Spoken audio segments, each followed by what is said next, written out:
வணக்கம். நம்ம இப்போ திடிவசக்கம் பார்க்க போறோம்.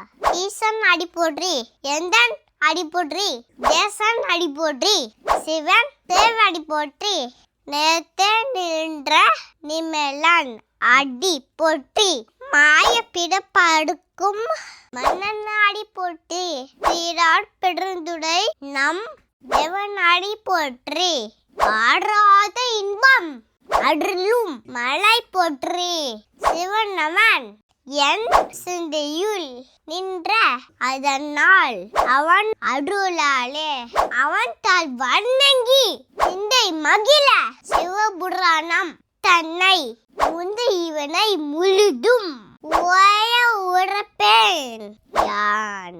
எல்லாருக்கும் நன்றி, வணக்கம். எல்லாரும் என்னோட சேனலை சப்ஸ்கிரைப் பண்ணுங்க, லைக் பண்ணுங்க, கமெண்ட்